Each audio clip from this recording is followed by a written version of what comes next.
अस्सलामुअलैकुम जमात चहारम, कैसे हैं आप सब।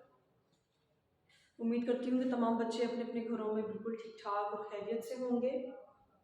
कल का जो हमारा उर्दू का सबक था, कल की तो छुट्टी थी लेकिन उससे पहले का जो सबक था बरोज़ बुध का काम जो था वो हमने क्या किया था, कौन बताएगा। जी जी हुज़ैफ़ा आप बताएं। जी शाबाश। हमने साइन ड्यू और स्ट्रक्चर के जो सवाल जवाब थे, यानी बोलने वाली मछली के सवालात के जवाब जो थे वो कॉपी के ऊपर लिखे थे। और मुझे उम्मीद है कि तमाम बच्चों ने वो काम मुकम्मल किया होगा, क्योंकि वो दोहराई का काम नहीं है बल्कि आपका प्लानर के मुताबिक जो हमारा नया काम था वही हमने किया है। और आप लोगों को यही हिदायत दे के भेजा गया था कि आप अपना काम इसी तरह मुकम्मल कीजिएगा। आज उसी को आगे बढ़ाते हुए बोलने वाली मछली की मश्क में से ही हम मज़ीद काम करेंगे। तो सब बच्चे अपनी अपनी नोटबुक को खोल लें और उसके ऊपर तारीख और दिन लिखना शुरू करें। क्या दिन है आज। जी आज है 9 फरवरी 2024। जी और आज क्या दिन है, जुमा। जी आज जुमे का दिन है।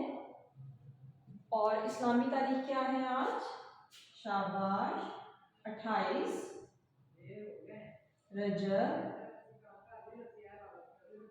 1445 हिजरी। और अरबी में जुमे को क्या कहते हैं, शाबाश, यौमुल जुमा।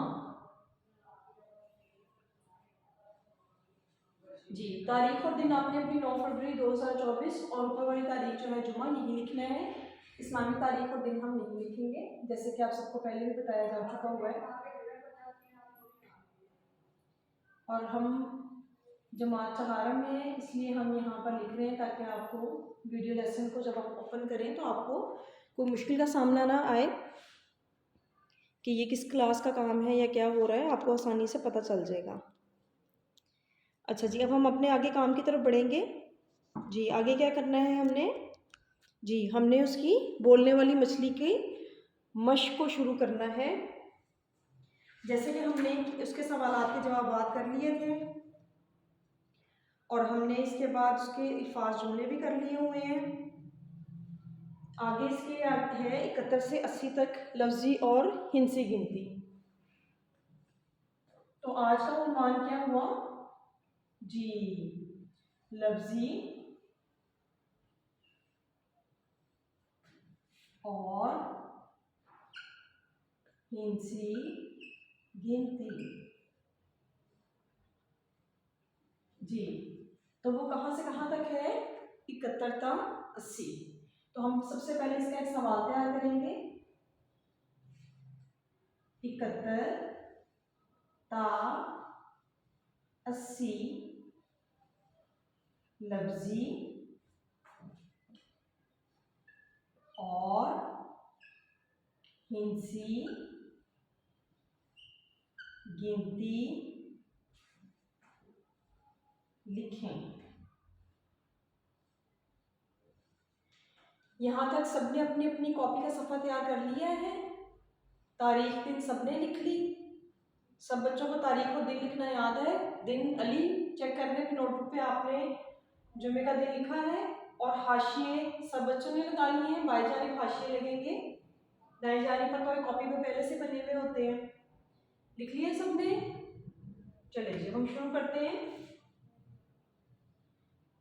सबसे पहले हम लिखेंगे हिंसी गिनती 71, शाबाश बताएं 72, जी 72 के बाद क्या आता है 73, 73 के बाद 74। यहां तक सबने लिख लिए।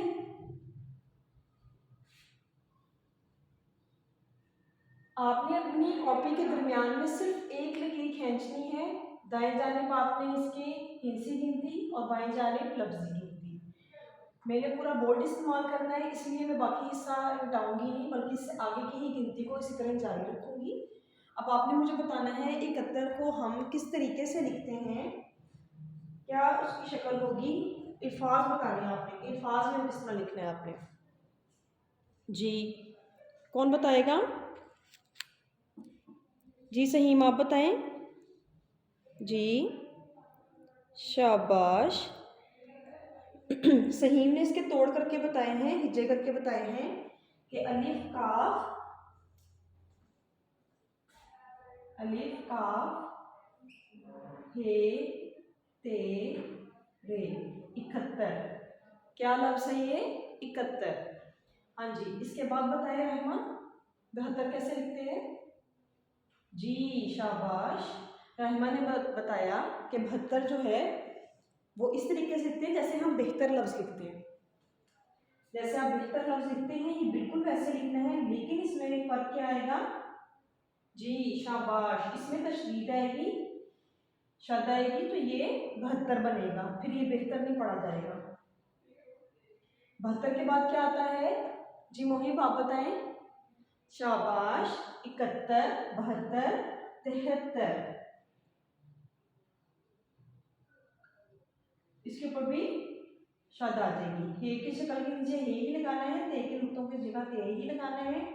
इसके बाद ये दूसरा ते का शोशा है, इसके ऊपर 2 नुक्ते आएंगे, उसके ऊपर बिल्कुल इसके ऊपर तशदीद आ जाएगी, शद आ जाएगी।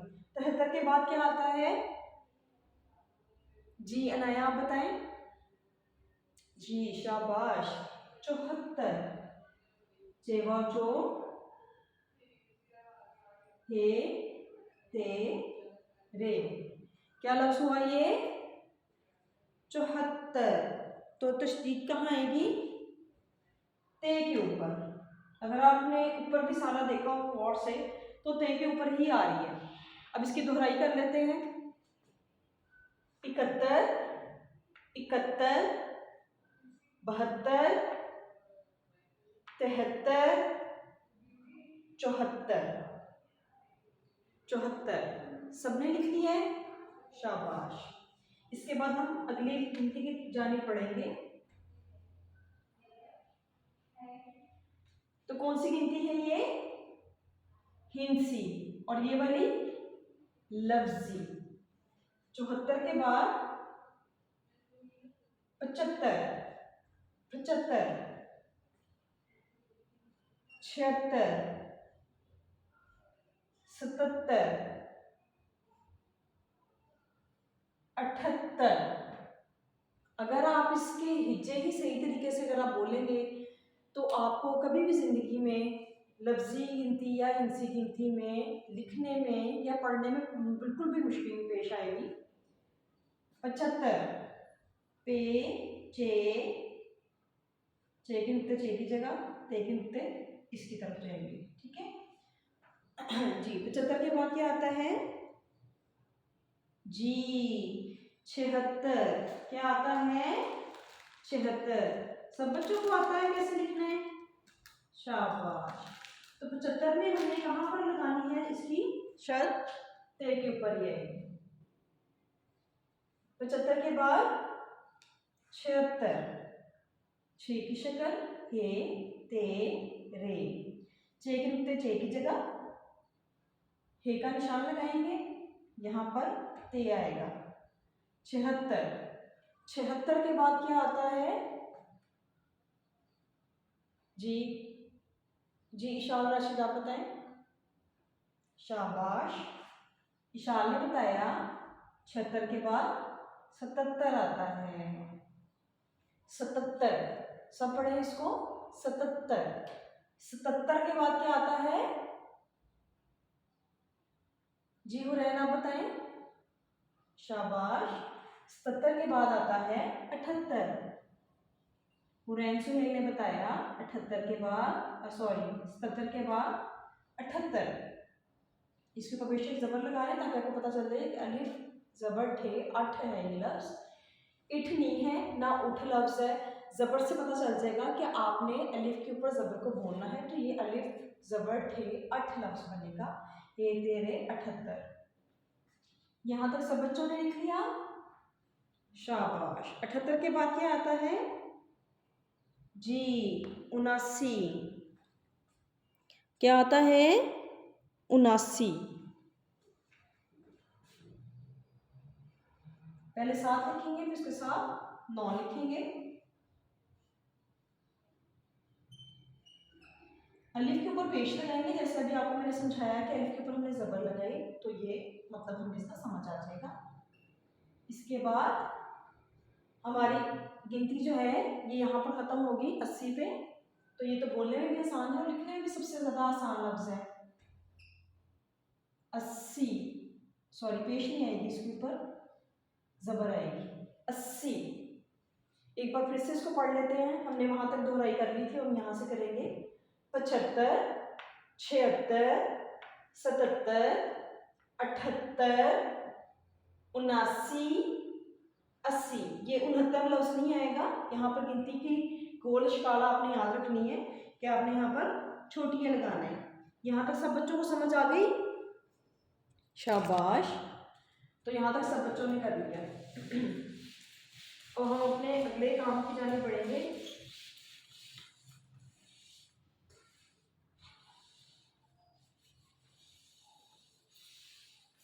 सब बच्चों ने सफाई से और खूबसूरती से और जिम्मेदारी से अपना काम करना है। जिम्मेदारी का मतलब ये होता है कि जो आपको काम दिया गया है वो आपने बिल्कुल वक्त पर मुकम्मल करना है। बिल्कुल भी ऐसा ना हो कि क्लास में जब आप तशरीफ लाएं तो आप ये कहें कि मिस मैंने लेसन देखा नहीं था, पढ़ा नहीं था या मुकम्मल नहीं हो सका। जुम्मे के बाद आपके पास फिर भी हफ्ता इतवार की 2 दिन की छुट्टी आ रही है।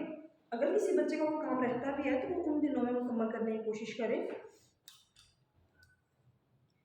ताकि आपके स्कूल के काम का कोई हर्ज ना हो इंशाल्लाह ताला। ठीक है। इसके बाद आपने जो सबक नंबर 22 है, इसके अल्फाज मानी जो है वो आपको मैं होमवर्क में दूंगी इंशाल्लाह ताला। वो भी आपको डायरी जब मिल जाएगी उसमें आप कर लेंगे। इसके बाद है जी जुमले। इसके सबक नंबर 22, एक कुत्ता और उसकी परछाई।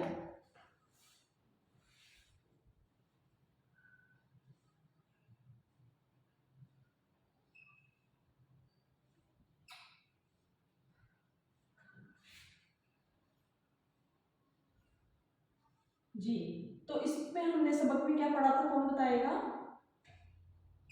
हाथ खड़े करें, शाबाश। जी जी, सहीम आप बताएं। जी जी, शाबाश।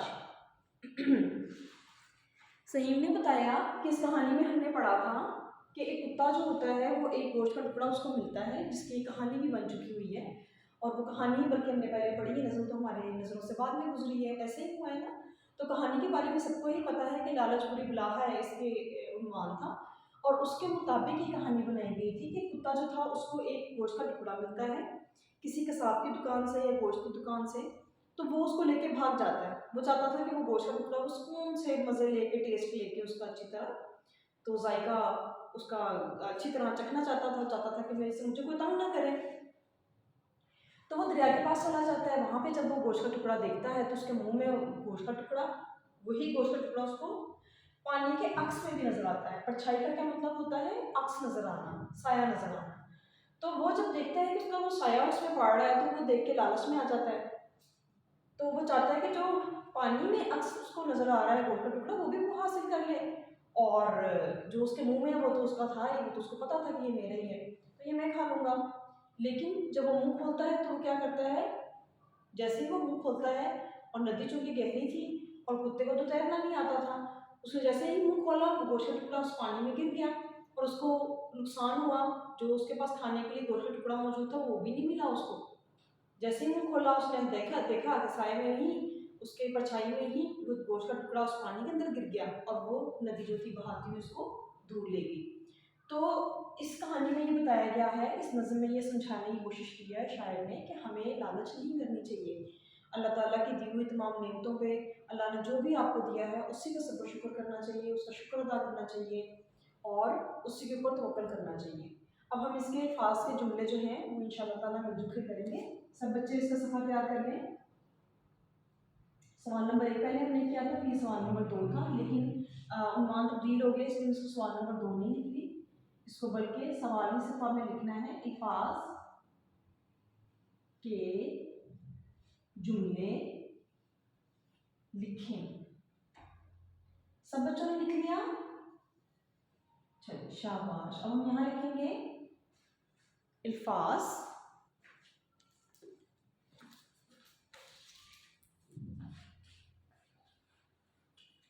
अल्फाज इस तरफ आएंगे और जुमले इस जानिब आएंगे। जी, तो सब बच्चे तैयार हैं? शाबाश। पहला लफ्ज है नुकसान। नुकसान,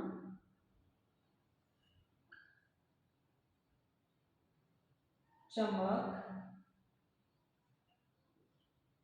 सब बच्चों ने सफा तैयार कर लिया हुआ है? शाबाश। अभी आपसे जुमले पूछ के लिखेंगे यहाँ पर कि यहाँ पर क्या आएगा। नादान।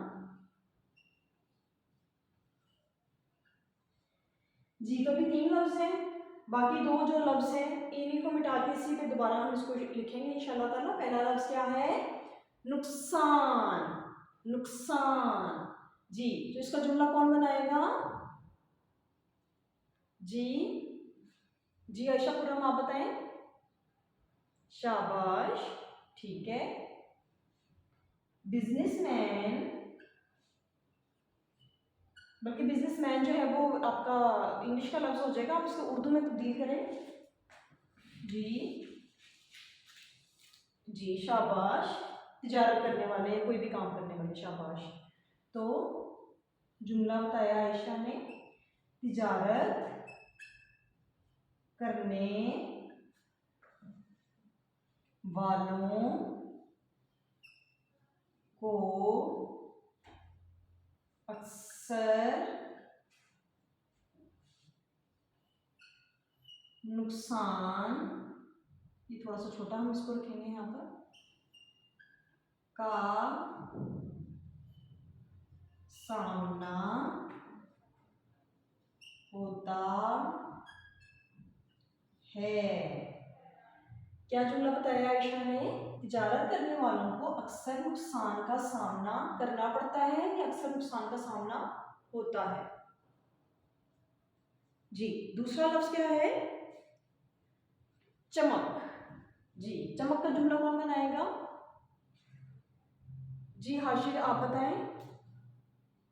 जी, शाबाश।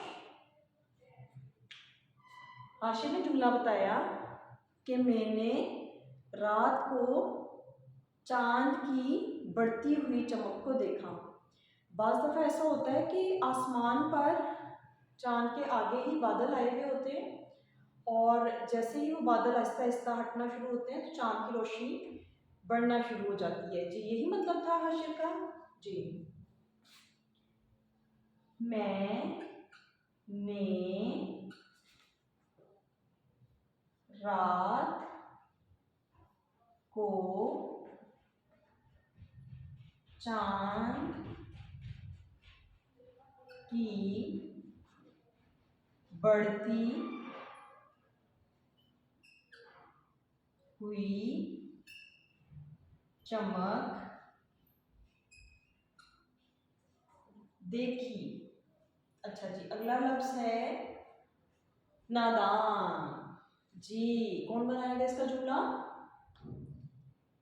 जी अंसिद्दीक, आप बताएं। जी, शाबाश। अंस ने जुमला बनाया, नादान को दोस्त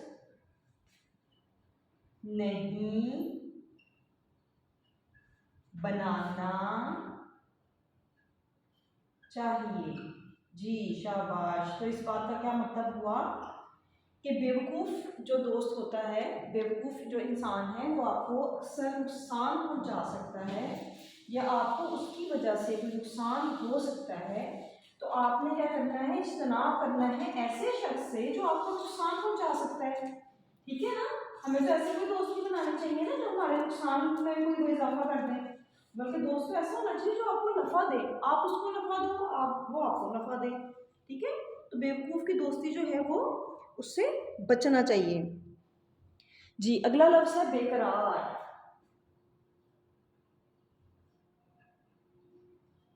और इससे अगला जो जुमला है वो है बेवकूफ़ का, जो वैसे भी हमने नादान का बना लिया है, लेकिन आपने सोच के कोई मुख्तलिफ सा जुमला इसका बनाना है, अभी हमसे बेकरार का बनाएंगे।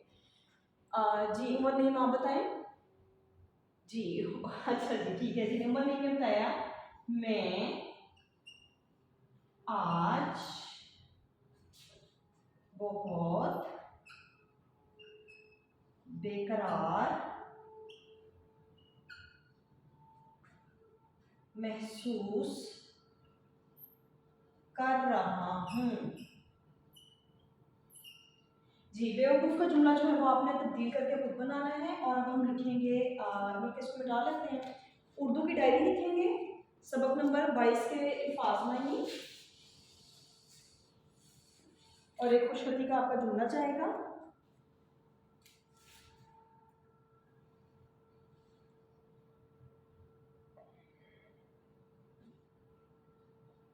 नादान की दोस्ती से बचना चाहिए, या बेवकूफ़ की दोस्ती से बचना चाहिए, बात एक ही है। ठीक हो गया। इसके बाद है जी सबक